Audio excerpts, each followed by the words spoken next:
This works well, 872 words within the 5% target range, hits every beat of the required flow, opens the loop on the warehouse nobody maps, pays off with the jurisdictional split as the unstoppable mechanism, uses and it's still running as the recurring tension phrase, and closes on an unanswered implicating question.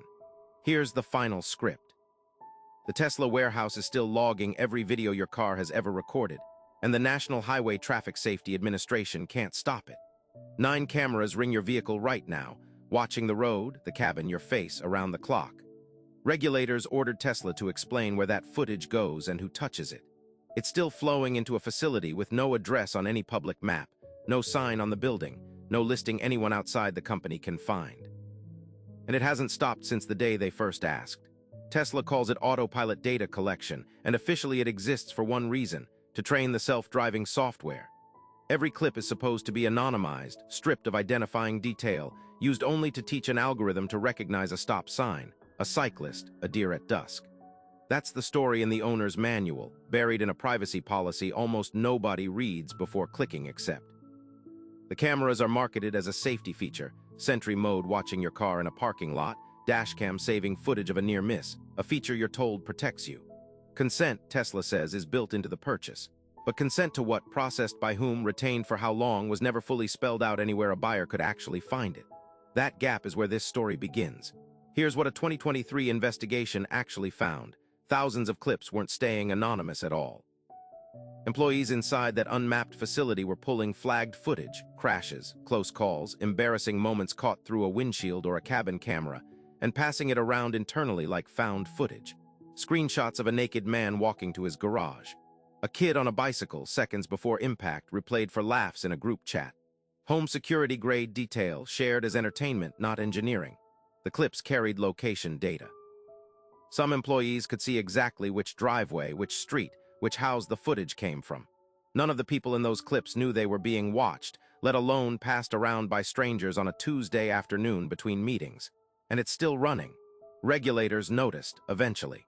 The Federal Trade Commission opened an inquiry into Tesla's data handling practices. NHTSA, already deep into a separate investigation of autopilot crashes, demanded records on how footage was stored, shared, and secured company-wide. Tesla responded the way it always does, narrowly, technically, entirely on its own timeline. It tightened a handful of internal access controls.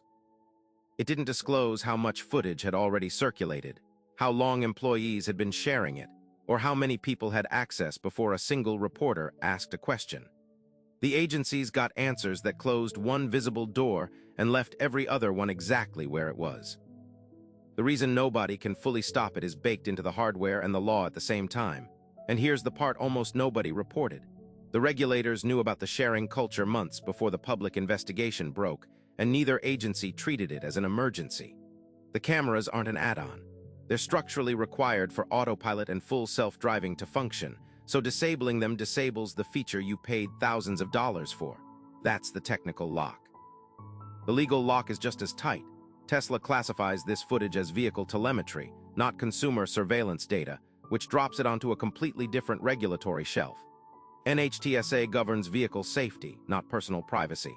The FTC governs consumer privacy, but has murky jurisdiction over what a manufacturer defines as internal engineering data. Neither agency owns the whole picture, and Tesla's lawyers have kept that split intact for years on purpose. The warehouse itself operates under contracts with vendors whose names rarely surface in any public filing, so even a subpoena only reaches one layer of where the footage actually lives, cached and mirrored elsewhere. NHTSA had internal knowledge of the sharing practices before it ever became a headline. They didn't move because the footage wasn't classified as a safety defect.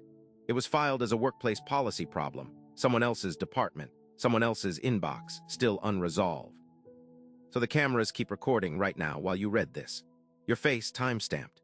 Your location tagged and searchable. Your car parked outside your own front door at 2 a.m., quietly uploading in the background while you sleep upstairs. If you own one of these vehicles, that footage doesn't stay on your device. It left the moment an algorithm flagged it as useful. And you have no dashboard, no export tool, no button anywhere that shows you what's already gone, already viewed, already forwarded. The privacy policy you accepted covers a use case that sounds reasonable in a courtroom. It does not cover a warehouse full of contractors deciding, on any given afternoon, what's worth watching twice. And it's still running, tonight, in a building that doesn't officially exist on any map you can search. Which raises the question nobody in Fremont wants asked out loud. If the agency that oversees vehicle safety and the agency that oversees data privacy each only see half of what that warehouse holds, who exactly is watching all of it, unsupervised, and whose driveway shows up on somebody's screen tonight, while they sit there laughing?